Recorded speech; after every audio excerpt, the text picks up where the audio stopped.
अगर नाम को चलाना है तो नारायण स्वामी जी कह रहे हैं, पहली बात मौन का आश्रय लीजिए, कम बोलिए, अधिकतर चुप रहना सीखिए, तभी नाम चला पाएंगे। जो कार्य कर रहे हैं आप उस पर ध्यान दें, उस कार्य को एकाग्रता पूर्वक करें, वाणी को मौन रखें, उस वाणी से धीरे धीरे नाम उच्चारण करें। कम से कम 24 घंटे में 4 घंटे मौन का तो सबको अभ्यास कर लेना चाहिए। 24 घंटे में 4 घंटे मौन का, तो ऐसे ऐसे बुद्धिमान वो कहेंगे हम 6 घंटे मौन रहते हैं। कब? बोले जब सोते हैं तब। आप 4 घंटे कह रहे हम 6 घंटे मौन रहते हैं, 24 घंटे में हम 6 घंटे मौन रहते हैं, बहुत बुद्धिमान है। बोले आप 4 घंटे कहते हम 6 घंटे मौन रहते हैं, तो कब आप मौन रहते हैं? बोले जब सोते हैं तो 6 घंटे सोते हैं, मौन ही रहते हैं उस समय। मौन जागृत की कह रहा हूं, 4 घंटे का। नारायण स्वामी के बहुत बड़े महापुरुष हुए, तुम 4 घंटे मौन का अभ्यास करो, ऐसा निकालो 2 घंटे, 2 घंटे करके 24 घंटे में 4 घंटे मौन। उस समय हम किसी से बात नहीं करेंगे, नाम जप करेंगे। कार्य करो, कार्य करने के लिए मना नहीं कर रहे हैं, कम बोलो। आजकल लोग अपनी जीवनी शक्ति को बोलने के द्वारा बहुत नष्ट कर रहे हैं, व्यर्थ की बातें करते रहते हैं। 4 आदमी चल रहे हो, आप पीछे चलिएगा, सुनते, बेमतलब की बातें। नाम जब नहीं होगा वो डिलीट नहीं होगी, वैसे ही बनी रहेंगी, अगले जन्म के लिए तैयार हो रहा है। इसलिए नाम यदि सिद्ध करना है, नाम का फल लेना है, नाम का आनंद लेना है, तो वृथा भाषण बंद करो, बेकार की बात बंद करो। जितना कम बोलने से काम चल जाए उतना।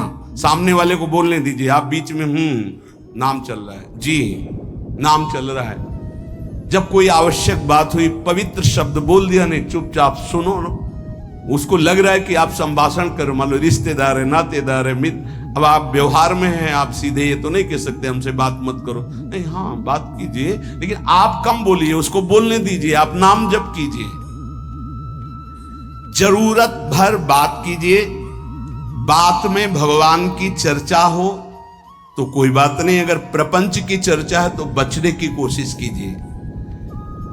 अपने संबंधियों, अपने दोस्तों, अपने व्यवहारियों से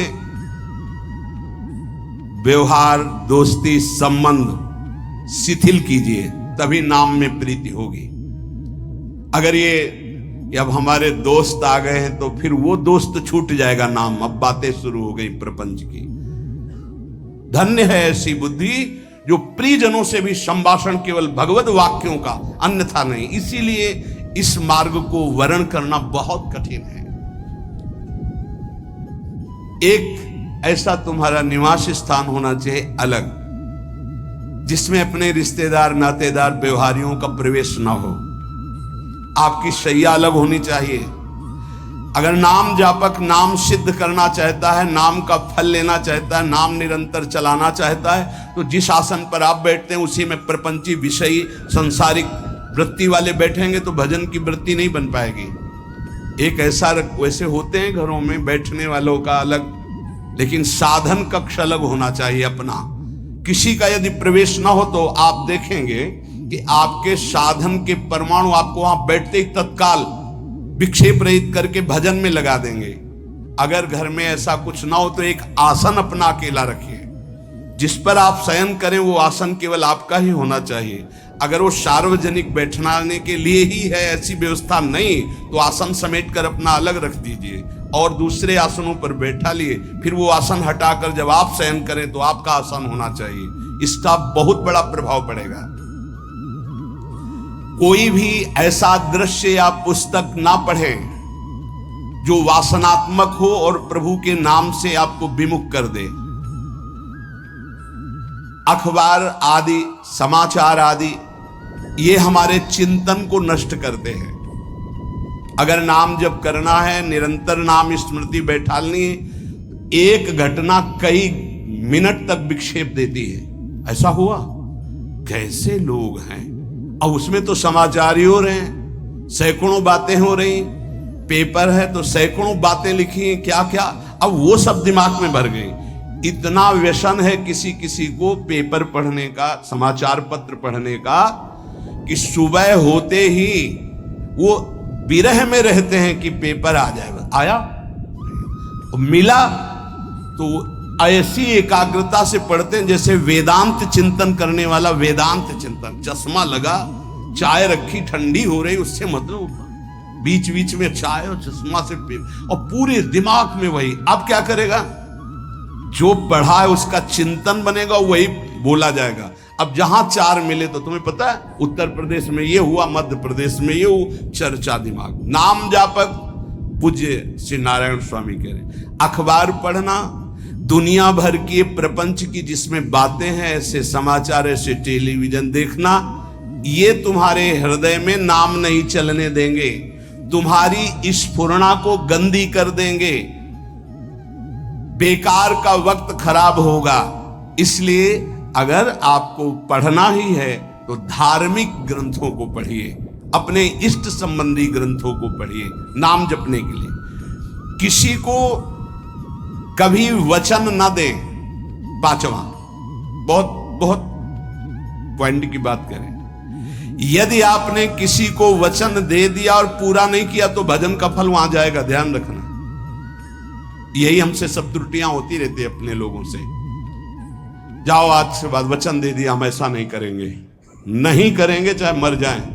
और अपने लोग ऐसे फिसड्डी हैं कि शाम के वचन देते हैं और सुबह फिसल जाते हैं। 2-4 दिन बहुत चला, फिर फिसल जाते हैं। बोले कसम से आज से ऐसा नहीं करें। तो आप इसको खिलवाड़ न समझें, आपके सुकृत नष्ट हो रहे हैं, वासना आपके सुकृतों को नष्ट कर रही। दूसरा, जैसे आपने किसी से कहा कि मैं शाम के 5 बजे आ जाऊंगा, तो 5 बजने में 5 मिनट कम होने पर आपको पहुंच जाना चाहिए, 5 मिनट ओवर होने पर नहीं, उसके पहले ही आपको ऊपर। यह संतों के जीवन में देखा गया है। समय का बहुत बड़ा जीवन में अस्तित्व है। अगर आप किसी को समय दें, फिर उसमें प्रमाद स्थिति नहीं होनी चाहिए। 5 मिनट पहले पहुंचिए। समय दिया है किसी को तो 5 मिनट पहले उसको इंतजार ना करना पड़े। रात को सोते समय नाम जापक उपासक विचार करें, मेरा नाम किन किन कार्यों में छूटा, मेरे से कौन कौन सा पाप हुआ, मैंने कौन सी आज गलती की जो नहीं करना चाहिए, और उसे डायरी में नोट करें। नारायण स्वामी कह रहे हैं दूसरे दिन सावधानी पूर्वक वो गलतियां ना होने पावे जो हमने आज की। जब उपासक सत्य बोलना स्वीकार करता है तो उसके हृदय में डर जागृत हो जाता है। ध्यान रखना, डर ये माया के द्वारा प्रेरित है।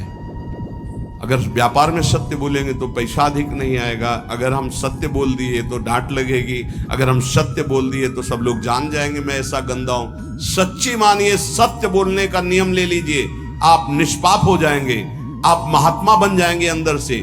कोई भी पापाचरण आपके जीवन में नहीं रह जाएगा।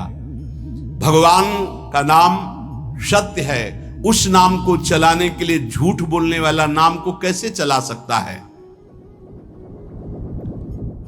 सत्य बोलने से यदि तुम्हारा नुकसान हो रहा है तो तुम सह जाइएगा।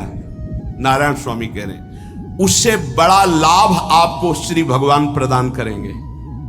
आप सत्य बोलिए।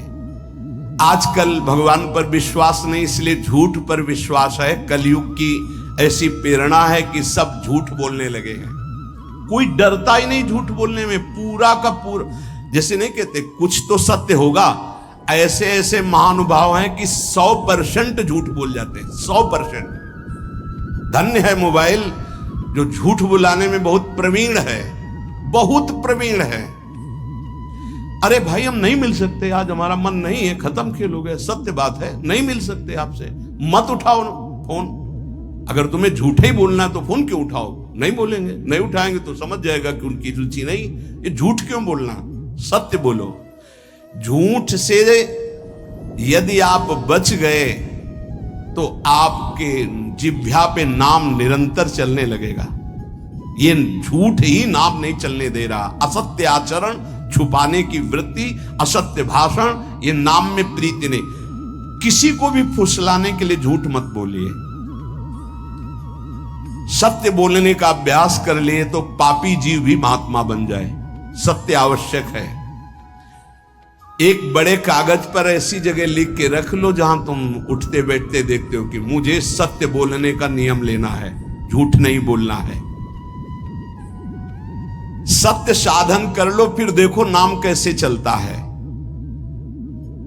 तपस्या, बड़े बड़े पुण्य, बड़े बड़े तीर्थ स्नान उतना पवित्र नहीं करेंगे जितना सत्य बोलने से होगा। पर बहुत कठिन है इस समय सत्य बोलना। मतलब बात बात पे असत्य का ही वर्ताव हो रहा है, असत्य का अच्छा, ये कोई संसारी आदमी में नहीं, कुछ ऐसे होंगे जो सत्य की वार्ता करते नहीं। प्रायः क्या जाता है, झूठ बोलने में बोल दिया और सामने वाला राजी हो गया, हम निकल गए। लेकिन सत्य ना होने के कारण आप में सत्य आचरण, सत्य स्वरूप भगवान का नाम, भगवान को कहा गया सत्य नारायण, वो नाम नहीं चलेगा।